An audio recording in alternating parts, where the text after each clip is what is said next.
All right, welcome back to the Pitcher's Shop. Again, follow us on YouTube, social media, Twitter, Facebook, Instagram with the handle @thepitchershop. And today's guest is Jonny Tucker.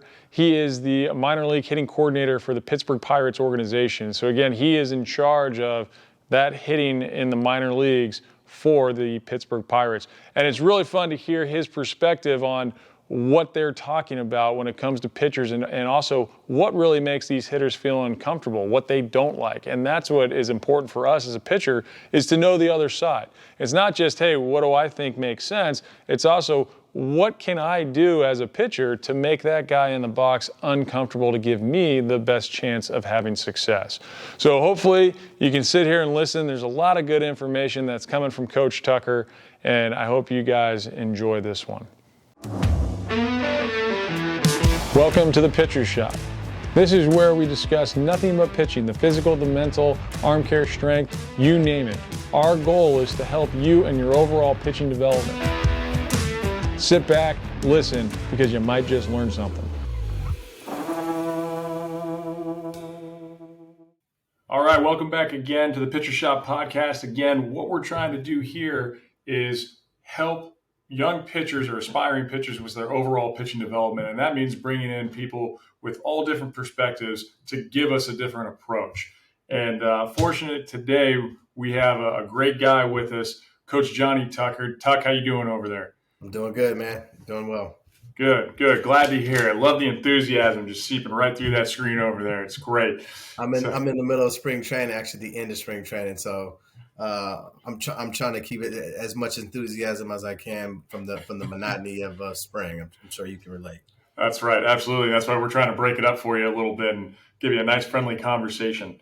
So yeah, you're welcome. Many thanks. That's right. So now, as you said, you're in spring training. So for those of you who don't know, Jonny Tucker, he's the minor league hitting coordinator for the Pittsburgh Pirates organization, which is awesome. And what's so great about that is that he brings such a unique perspective, as well as a number of insights from that hitting perspective about what the conversations are like with pitchers or with those hitters against pitchers and stuff that they're seeing and what they're talking about. So today's time is going to be based off of that stuff. And so this is very exciting for me, and I think good for everybody who's listening out there. So before we dive into it, Tuck, I mean, you had a great career, and obviously you're now coaching at a very high level, and it takes a special person and someone with a lot of skill and knowledge to get to that point. I know. I'm trying to build you up right now. So no, but it does. So if you want to just what's the background? I mean, how did you get to where you are, and kind of start with that playing career and take us through real quick? You know, there's this saying, I think it's even in our high school's weight room, where it's like, the harder I work, the luckier I get. And I do feel like that is a big play and a big part of my past and my career. It's just I've gotten lucky. I've gotten fortunate enough to read situations and put myself in better situations and always be surrounded by really good baseball men. I am from the Bay Area, obviously from Richmond, California. Played El Cerrito Little League. Kind of the league wasn't the most competitive. Went over to Oakland Babe Ruth, and one of the most competitive leagues I ever saw. And then after that, played for NorCal. Won a Babe Ruth World Series when I was 15, and then played for NorCal for Rob Bruno. Once again, got a last-minute invite into a Team One showcase. This is before Perfect Game. Wasn't really getting recruited by anyone. Went to a showcase, and overnight started getting recruited by 80% of the country. So I say that not to brag, but just to tell you how opportunities come around, and when they come around, you better take the bull by the horns. I went to the University of Florida, played there for 3 years, played in the Cape Cod League for 2 years, was an all-star in the Cape, and ultimately was drafted by the Orioles in the 20th round in 2004. Kicked it around the diamond for 12 years professionally, retired, came home back to the Bay Area. Started doing some JUCO coaching, did some high school coaching, did some lessons, got into a facility, did travel ball, had 90 kids in the program, and then got back into professional baseball in 2019, and took over as a minor league hitting coordinator in 2021, and kind of here I am. I know there's a lot that goes in between that, but that's kind of the rough draft of my timeline. Yeah, no, I mean, very cool. And I think I think what anyone can take away from that is, hey, obviously it takes a lot of hard work. And like you touched on, when you get an opportunity, you have to capitalize on that, because you may not be noticed or on anybody's radar. And all of a sudden it just takes one game or one showcase or one guy to see you. And that can change the entire career and the path that moves forward. So very cool. And obviously playing at University of Florida, yeah, in the SEC, man, that's legit. So, so it's very cool, very cool. I'll tell you about real quick about the showcase. I mean, I think the thing that stood out the most about my performance is we went to go to batting practice, and you have a group of players hitting, you have a group of players shagging. I went straight to shortstop, and I just remember a foul ball being hit, and I ran after it in foul territory. And dove and caught the ball in foul territory in the middle of batting practice. So it wasn't like I had this stellar performance, but I think to what you previously said, it's like, what was I willing to do on that stage? And then I remember a coach told me, everybody took balls from shortstop, you throw from short. And they said, whatever you do, don't underthrow it. And I remember on my fifth or final throw, like I threw one in the stands to let these dudes know that, like, I was, no matter what, I was going to show everything that I could possibly show on that stage. So just something to share with the youngsters around about being timid. Just grab the moment. Don't be afraid to take the shot. Who cares whether or not you win or lose? It's all about taking the shot. I think that's well said, and you can take that same approach or that mindset in any single position that's out there, especially pitching, because you have the mindset of, hey, I'm going after this ball and I'm going to get it, and I'm going to have some fun too, right? I'm going to dive for this thing. That's fun. And then that catches people's attention, just kind of that enjoyment and that hard-nosed player that loves playing the game and doing it hard and doing it right. And you can take that to guys on the mound where it's going, hey, you know what? I may not have the best stuff. I may not be the most electric guy, but just like you let that ball launch in the stands because you're like, I'm not going to be timid and short hop that and throw it short. Hey, you know what? I'm not going to bounce my pitches or miss by 5 feet out of the zone. I'm coming right at you. If I got to throw it down the middle because I really sucked that day and that's all I got, well, I'm going to challenge you with it. So, no, very, very cool. Great point. Great point. The one thing I wanted to, before we kind of get into the hitting part of it, I know that you were a pretty good base runner back in your day. And you like to steal a lot of bags. And I think what's important for guys to hear is that from somebody who had that mindset of playing hard and trying to steal those bags, as a pitcher, or I should say from your perspective, when you're trying to steal those bases, what are you looking for? Are you trying to is there things that pitchers are doing to give their tips that you're especially when you're younger? Pro ball, there's all this video now, it's a little different. But as you're growing up, I mean, what are those things you were looking for in pitchers that may help some of these guys listening, not give away that they're going home or anything? Yeah, I mean, great question. I think first and foremost, there's a level of not having any fear, right? I think you can't worry about getting back to the bag. I think you really have to focus on getting to second base. So that's kind of the starter. But as it relates to the pitchers, every pitcher kind of has something that they do, some little key, some little cue. Now, even if they switch it up, they're still switching it up from a standard play. There's still a couple of songs that they play over and over again, whether they hold or whether they, two nods. There's always something that they do. So first, I try to go, is this a ball in hand guy, right? So meaning when I get to my primary lead, if the ball is in the glove, I have no fear of him doing a quick pick. So just the element of having the ball in the hand eliminates me from being able to really looking at the catcher. So every time that I get on first base or second base or even third, I'm trying to steal a sign from the catcher. It's getting harder and harder in today's game just because of some of the wristbands that people are using or some of the pitch comm that people are using may not pertain to your level, but nonetheless, there are things that are making it more difficult now. But I try to see if a guy's knee rocks before he lifts off his foot. Does his body start to lean before he goes home? Is he a head nod? And as soon as he starts to go up, does he go home? Some guys try to look at the back shoulder, and as soon as they turn, they go home. Some guys only pick after holds. Sometimes guys only pick on early holds.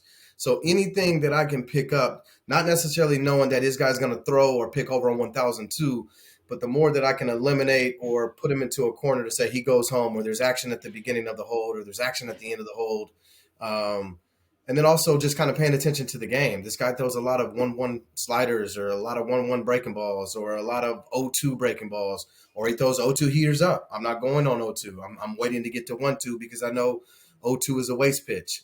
I know I just spilled a lot, but I think what it comes down to is really paying attention. And so if you're talking about from a pitcher's perspective, is how unpredictable can I be? How many options can I leave on the table, like ball in hand, you know, picking early, pitching early, hold, making the batter, you know, call timeout. Just all of those things to kind of break it up.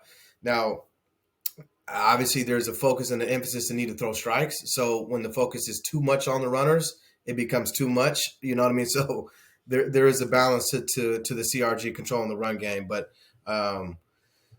long story short, if you can just vary what you do as a pitcher, I think that makes it incredibly hard for pickers to pick up any real tips.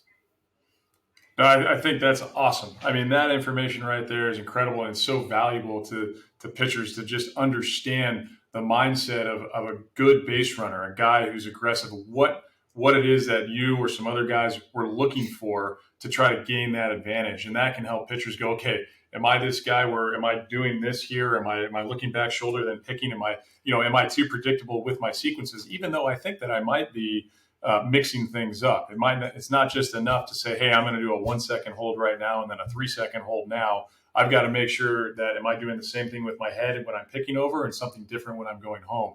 And rocker guys, I mean, that's the biggest thing. When you start to see those guys rock so early, I mean, a dead on giveaway. But one thing you touched on, which I think aside from all of that, is understanding the pitches and saying that, hey, if it's an 0-2 and a guy's going heater high, a lot of the times, if it's elevated in the zone, probably not a good idea to run. And that's, for that as a pitcher, I think we worry less about that because our goal is to try to get that guy out in the box. And, but it's good to hear that's what you guys are thinking over there at first base or second base if you're trying to steal. But pitchers, it's understanding that our job is to execute those strikes in the zone and get that guy out. If that guy steals, hey, he steals. Yeah. But we want to try to limit that. I think you can go back to it. Like if I'm able to see on the base pass that you throw 0-2 heaters, then the hitter also knows that. So that means that you also have got into a habit. You also got into a usage rhythm that you're tipping, regardless of whether it's for the base runner or for the batter at hand or for the dugout. You're still becoming predictable, even if you're trying to execute. Now I get it. Sometimes you got to throw the pitch that you got to throw because it's just a matchup, and that's the pitch for the situation. But you can't always go to the same package when you're ahead or behind. I think once again the unpredictability at anywhere on the field is just important. It's just important. Yeah, I think that's spot on. Is that pitchers can't get too comfortable in that same rhythm. I mean, you nailed it, and it's just like you can't be stuck in the same pitch sequences all the time. And so as we're talking about unpredictability and getting hitters uncomfortable and whatnot, I mean, I kind of want to transition into as that hitter, what makes it really difficult, speaking of unpredictability, difficult for a hitter to get comfortable in that box to where they feel good against a pitcher. I mean, what the best pitchers that you see, what were they good at doing? I mean, I would say once again, I think it's a theme here of just saying being unpredictable. The fact that you can land multiple pitches for strikes. There's obviously been an emphasis in the pro game to not just throw heaters and fastball counts, and then probably the opposite, which is to throw off speed into fastball counts. And what I've seen in today's game, and I don't necessarily agree with it, it just is what it is that I think oftentimes pitchers would rather walk you than give up a hit or give up damage. That's just something that's been different historically. Like if you look at the end zone percentage and 3-2 counts in the big leagues, like I think you have a better chance of taking the pitch. Facing DeGrom with 2 strikes, you have a better chance of getting on base if you take. Like it's that type of stuff. So there's a lot of the propensity to strike the ball now more so than it's ever been at multiple counts. I mean, we won a low A championship in our organization a few years ago, and we were playing against the Yankees. And there was a game in the series in which the Yankees had the lead, and they were still pitching backwards with the lead. They had 3-1 counts throwing sliders, and they ended up allowing us to get guys on base, create rallies, and we actually ended up winning the series. But it, still tells you what they're trying to do in development so that they can execute that in the big leagues. Really interesting. That is interesting. So it's almost like it, especially in the lower levels where they're trying to develop guys for the big leagues, because that's what really matters in their eyes for the organization, right? So they're trying to develop them in a way of going, hey, we'd rather you be too careful with a guy than go at him and be aggressive and make a mistake and have that guy, hit the ball out of the park or drive into the gap, which I don't necessarily agree with. My view is completely the opposite, but I'd rather, hey, let's go and compete and get that guy out. But it depends on the situation, obviously. Sure. When you're talking about the 3-2 counts or against DeGrom and saying, hey, if it's 2-2, you got a better chance of getting on base if you don't swing. Why is that? What's he trying to do, and what are you seeing that other pitchers are trying to do that make him go from 2-2 to essentially walking a guy if you don't swing? I think it's really hard for hitters to get into 2-strike situations. Certainly if it's like 1-2 or 0-2, and take a close pitch, take another close pitch, take another close pitch, and then to think that like, all right, this guy has to come to me in 3-2, and it's like, no, he doesn't. And so I just think that until hitters can show that they can really lay off and make solid quality decisions and not be so much feast or famine for home runs, I think you're still going to see it. And I know what we're trying to do with the Pirates in our entire organization is be really sold out to the middle of the plate, because that's where the most of the damage is. I think that's 25% of the pitches where 25% of the pitches land in the middle. And like 60% of the damage is done there. So we have to be able to get off swings in the middle of the plate.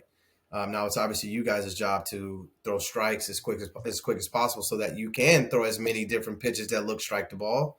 But we gotta be no matter the count independence, we gotta be looking for the mistake in the middle. That's interesting. So it sounds like they're saying, hey, we don't have to throw a strike. We're trying to get you to chase and swing at our pitch. And it's, it comes with just keeping the hitter on his toes and making sure they're not too comfortable in the box. Okay. And, so if they're trying to do that to where it's like, I'm going to try to just get you to chase and my stuff is good enough to do that, are they, you're kind of seeing that backwards pitching in any part of the count. But now when it comes to those counts, what are the percentages or the averages that guys are hitting, or I should say the percentages that pitchers are throwing strikes with those counts, as opposed to trying to get guys to chase?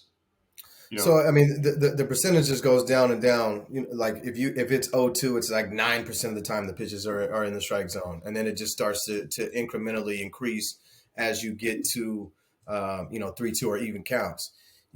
I think what you have is for end zone strikes versus swing rate, it's off, right? I can't recall exactly what the percentage is, but there's you're going to chase more than you're going to take, and that's just what it comes to. And so just based on that, I think they're going to try.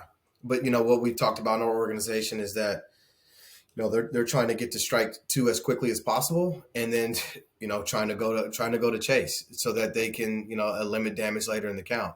I think it's like a 9% chance of every time a hitter swings, it's a 9% chance of it being a base hit. So whether it be a take or whether it be a foul ball or whether it be a whatever, any type of action, it's only 9% of the time they get a hit. So I think that a lot of pitchers and a lot of organizations will just play the numbers game.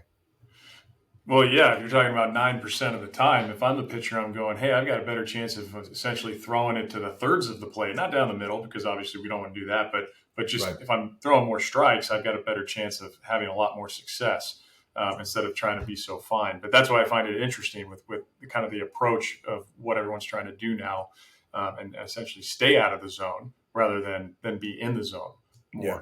And that probably goes out with and that's why I think organizations and colleges and whatever, they're looking more at the vertical movement, horizontal movement, and all of that. I mean, how much does that stuff come into play for the hitters? Are you guys talking about those type of measurements for the hitters when you're facing pitchers?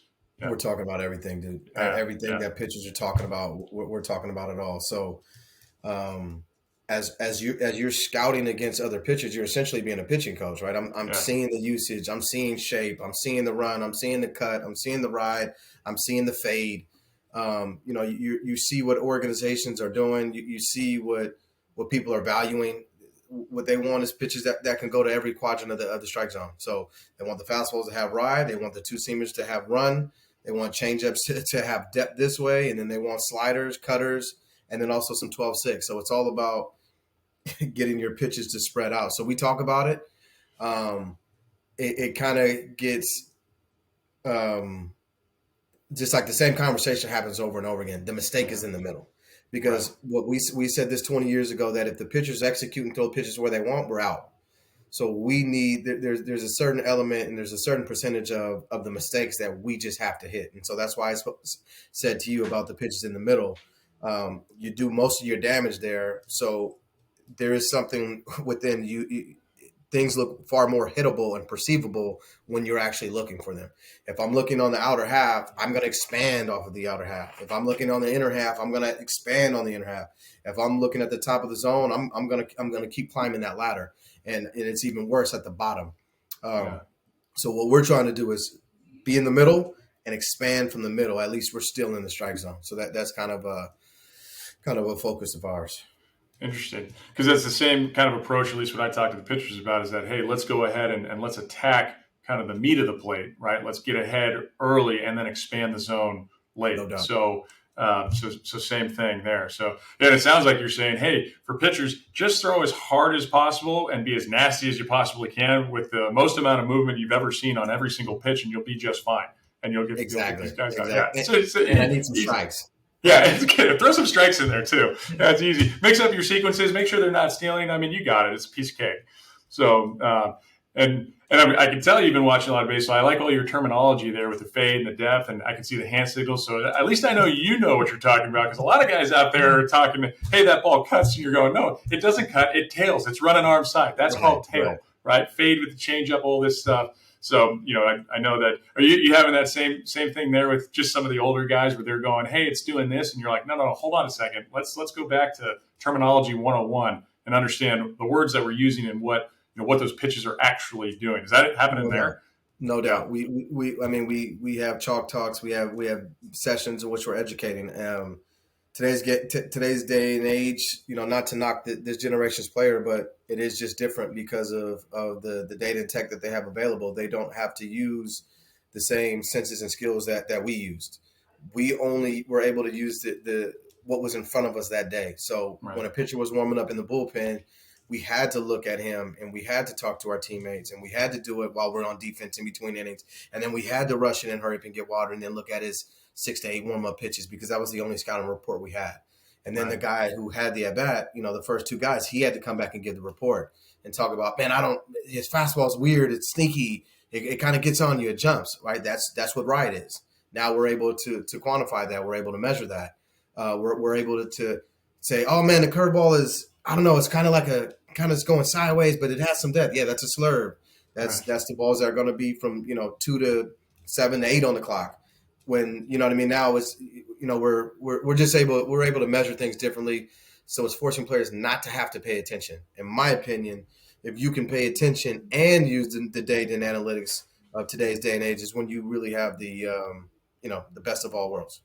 Yeah, no, that's good, because I bring that up because I even deal with pitchers that are like, oh yeah, hey man, I got a 12-6 curve. I'm like, you got a 12-6 curve? That thing is going like this. Right. What do you mean that you're throwing a 12-6 curve? That goes like this. Hold on. Let's go ahead. Stop looking at that digital clock there. We're going to go ahead and look at an analog clock. Because back in my day, you see those hands? That's the minute hand and the second hand. That's 12-6. So, it's a fine teaching moment when that happens. So it's good. So as we're talking about the pitch terminology and I was saying, hey, a ball runs arm side, and that's coming into a guy that's tail. Throwing inside, we obviously want to have some kind of movement where we're throwing that pitch and it's going into that hitter. If I'm a righty, that means that's tailing into that right-handed hitter and away from a lefty. How important is it for pitchers to be able to effectively execute their location inside, and not only just inside corner for strikes, but even like a couple inches off the plate inside. Yeah. Is that making guys uncomfortable? And how, on your view from a hitter, I mean, what does that do to the hitter when that guy's inside there a lot? Yeah, I mean, it's I mean, I agree with you. You got to try to establish every part of the play, right? So that once again, you're keeping the player honest. But to your point, like even if you're getting most of your money away, just being able to show inside to maintain that space and to stuff it in there hard to put a little bit of fear that if I lean out over and I get really comfortable on this pitch over here, I'm taking these comfortable swings. Like I have to be pushed back and guard against that. So you don't necessarily have to live there. You don't necessarily have to make all of your pitches there. But the fact that you will, the fact that you'll do it late, the fact that you'll do it early, the fact that you're doing it, is just another pitch that a hitter has to account for. I mean, it's even the same thing about a right-on-right changeup. Even if you don't have a good right-on-right changeup, the fact that you throw it a couple of times makes the hitter go to the dugout. It's like, son of a gun is using a right-on-right changeup. Like, hey, he's been throwing all the way. No, not to me. He's been throwing into me. So that conversation, I don't know if the kids are talking like that nowadays, but just the fact that they throw it to a hitter makes everybody talk, and it just makes you respect the fact that pitch will come there. I think it's the hardest pitch to hit, right? So if the pitch is inside, if I'm actually going to hit this ball fair, my contact point as a hitter has to be really far out front. So if you're getting hitters to cheat on that, now you throw something with different depth, slider, changeup that's away. That's a really big contact continuum that you have to be able to maintain. Mm-hmm. Like to be on time and out in front of a pitch that's in, but still hold on to a changeup or slider that's away. That can be really effective for a pitcher. Just once again, showing it. Yeah, no, and I think, and that's the point that I want to get across and make to the guys that are listening, because that's what we talk about with our pitchers is that, look, you don't have to live inside, but the point is being able to show that, to keep the hitter honest, and so they can respect the fact that you can do that you can throw a changeup, like you're saying, right on right, that I can throw that changeup or I can execute that pitch inside, just to make guys feel uncomfortable. So I think they're still having those conversations in the dugout of like, hey man, this guy's throwing me inside. At least I hope they are, because that's what I'm telling my pitchers is that, hey, these are the conversations they're having. So when you got three guys that are still diving out over the plate and you're staying away, the next guy you come inside, and now through the dugout it goes, hey, he's coming inside. So I'm hoping that's still the case. Yeah, I mean, look, you're gonna have to get out the 1 through 9 in different ways. Some guys can't see the curveball and they murder fastballs. Some guys are really good at the fastballs away when they get extended. Sometimes guys are already on the plate and they're big guys and they're long lever dudes and they can't get their hands in there. Sometimes shorter guys can get to that pitch and they can't handle it away. So as many tools, as many weapons as you can have in your box to get hitters out and to keep hitters honest, like we keep talking about, keep coming back to that same thing, the more success that you will have.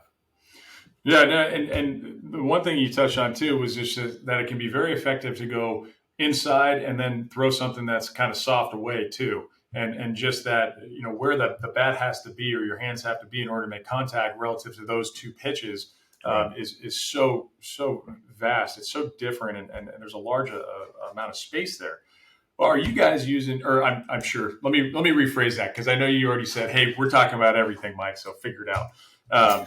You guys are talking about effective velocity. Like we're talking about effective velocity as the pitcher of going, hey, if I can throw that fastball inside and it's coming, especially a little bit up and in, I've got to that hitter has to get his hands so far out front to hit that ball fair. And now if we go away, there's roughly, for example, a 10-mile-an-hour difference from inside to outside.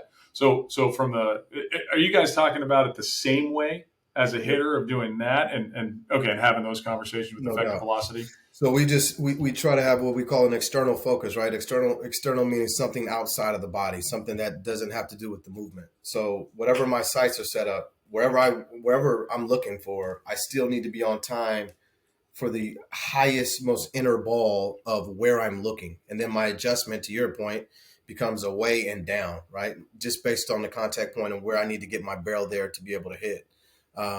Because if you're looking away and you try to go back to that pitch in, a lot of time that ball's going to push you back.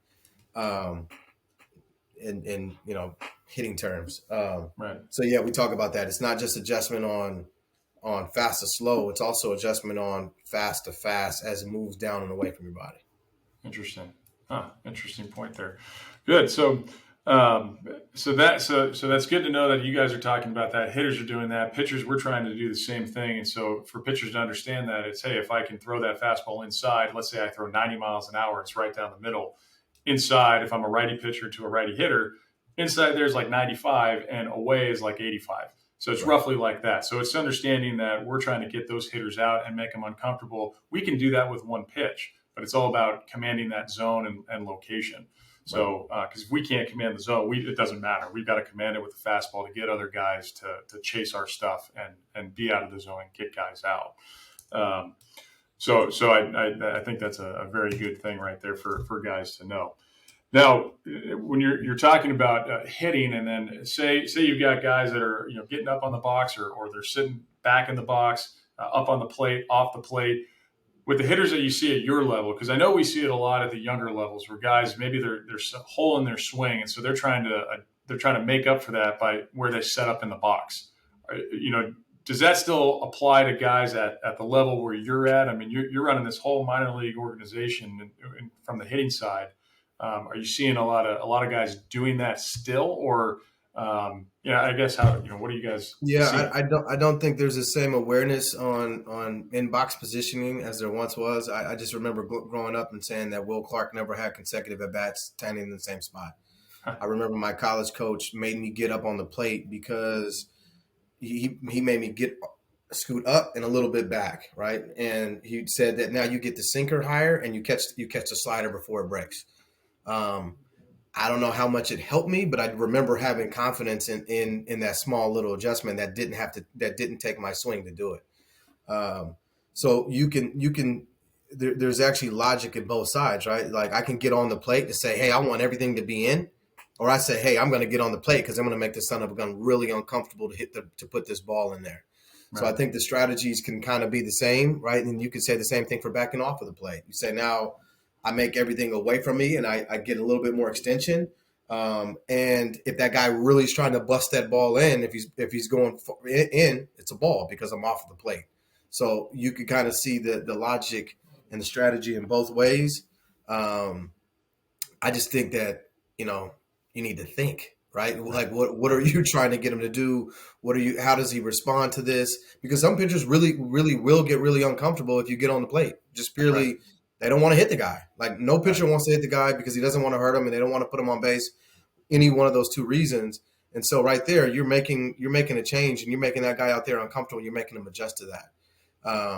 So if I remember doing it in high school and man, we can't hit this guy. Get on the plate and take one. Like I did it. Right. I did it in college. You know what? I did it as a pro. I remember my last year. I'm like 32 years old. I'm like, man, this dude, I don't like it. I'm gonna make him uncomfortable, and I'm like hanging out over. You know what I mean? Like I want him to either hit me, to think that I'm Bush. Like whatever happens, I'm good with. It's just like Patrick Beverly in basketball, just annoying his opponent into making a mistake. I don't want to throw that pitch there. I just think it's part of competition, and you'll kick and claw and use everything to your advantage, and I will certainly do that. Yeah, I know. And then you did a good job of that. And you're the guy that I absolutely hated. If I like those guys that just sit there and they're like, you know what, I'm going to just try to make the hitter uncomfortable and you're the one, or the pitcher uncomfortable. You're trying to throw it back in our face. It's like, wait. No. This is my game. I'm the one in control. I'm supposed to make you uncomfortable. And now I'm almost taken aback that you're getting on that plate and you're like, go ahead, hit me. And I'm going, shoot, I don't want to hit you, but is he saying that because I don't throw very hard? So he's like, it's not going to hurt anyway. So, fine, but yeah, I remember in those situations, it makes me feel uncomfortable because for me, I like to throw inside. And that was that was my game. I had to do that. And so I would watch hitters get off the plate. But, when those guys would get on there, you're right. It throws it back at us and we have to sit there and really think about it and go, okay, what do I want to do here? If I tell guys, hey, throw to the middle, throw it down the middle so it seems inside, depending on how close they are to the plate. And the same thing for those guys that are off the box. They're usually have that longer swing and really trying to get extended. And let's try to throw it inside, but, trying to get them to chase, where it's like coming a little bit off the plate inside. and just trying to. That's all we can do. But I think the good point was watching those guys where they're setting up and watching their feet, and because I remember exactly what you're talking about. I remember facing guys all of a sudden they get up in the box and with 2 strikes because they're like, take away that sinker, that slider, that changeup. He's going to throw, most likely he's going to throw something off speed, so we want to get it before it breaks. And I think that's important for guys to know. Knowing what I know now, looking back in those situations, it's like we should probably come inside with a fastball. And you want to get up in the box. Let's come inside with a fastball and let's get that guy back. So no, very, very interesting. So Tuck, I know we've had a lot of information. There's a very good conversation here today, and I know you're busy over there with spring training. Coming down to an end. I mean, how's the? Before I let you go, I mean, how's the? I guess, are you seeing guys develop by the end of spring training, or are they getting kind of tired too? I mean, just kind of curious. Something that we're doing with the Pirates is our off season is probably a little bit more active than most organizations. We don't have the pocketbook that a lot of other organizations have, so we really make a strong emphasis on our training environment and how we develop our players.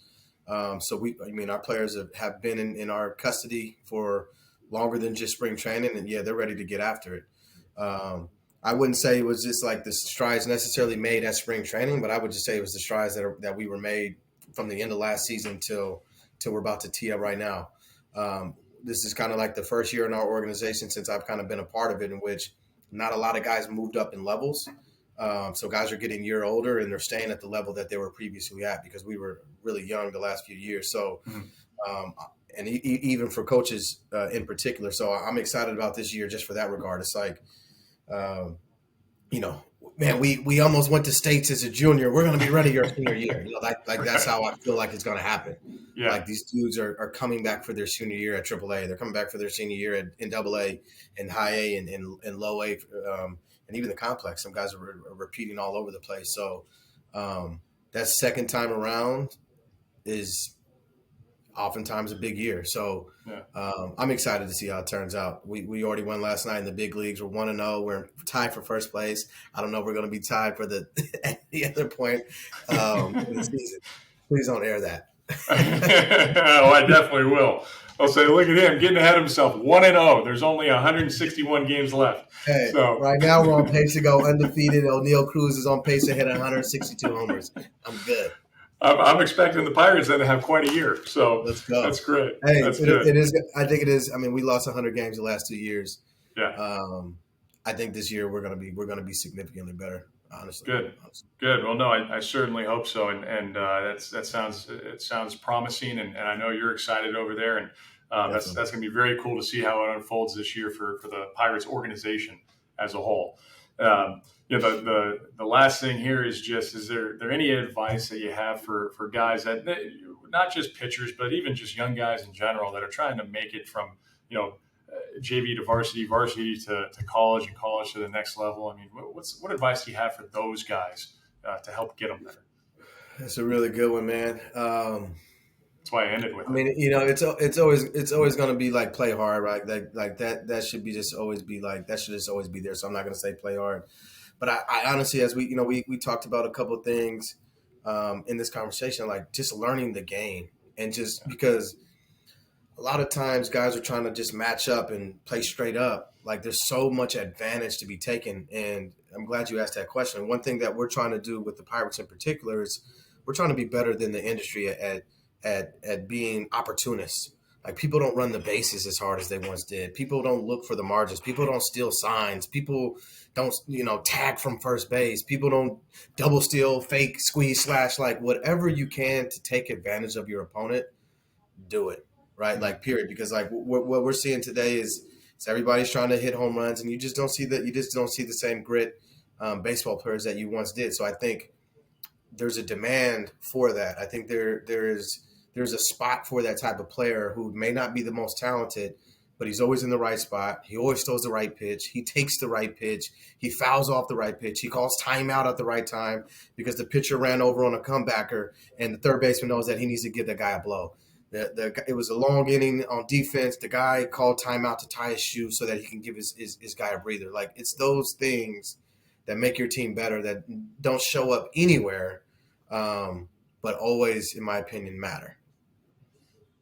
I don't think I could say that better myself. I mean, that is spot on, and I agree 100%. And that is just fantastic advice for the young guys out there, and even coaches too, to understand, hey, this is what we're trying to get these young guys to do, and our job as a coach is to give the guys as much ammo so that they can better themselves and reach their potential.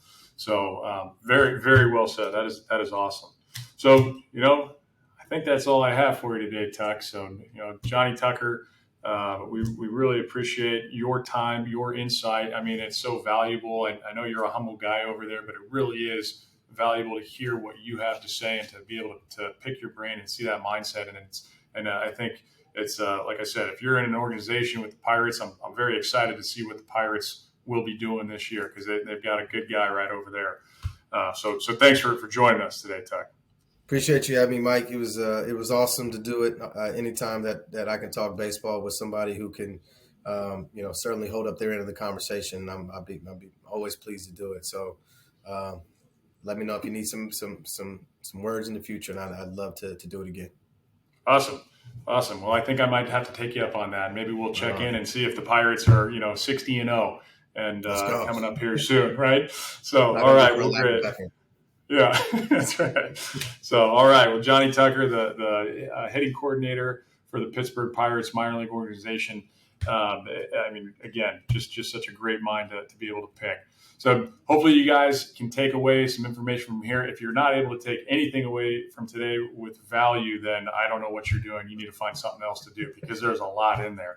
So check us out at thepitchershop.com. We're on YouTube, Twitter, Instagram, at the Pitcher Shop. That's the handles for all of those. And again, take this stuff and let it marinate and see how you can help yourself and develop and better your overall development as a pitcher or even a position player. You guys have a good one. Go get after it. Well, that was fun, and that was definitely packed with a lot of great information coming from Coach Tucker. So we appreciate his time. He's in the middle of spring training when we were doing this, and now he's in the middle of season. So we know that the Pirates are in good hands. At least their hitters are. So Coach Tucker, again, thank you for your time. You're very generous, and that information that you gave us from your professional level is certainly invaluable. Join us on our next episode. We've got a very special guest, a guy who's quite a character, and his name is John Madden. John Madden is a former minor league pitcher. He had a great long playing career, but you also may know him as on YouTube as You Go Pro.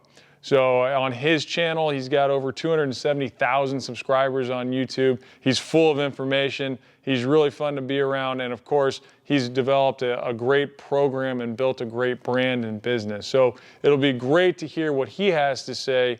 And I'm sure that you guys already know a lot of this stuff that he's talking about, because if you have been on YouTube and you're looking for tips to get better, then I'm sure you've come across John Madden and You Go Pro Baseball. So tune in for our next episode when we dive into the mind of John Madden.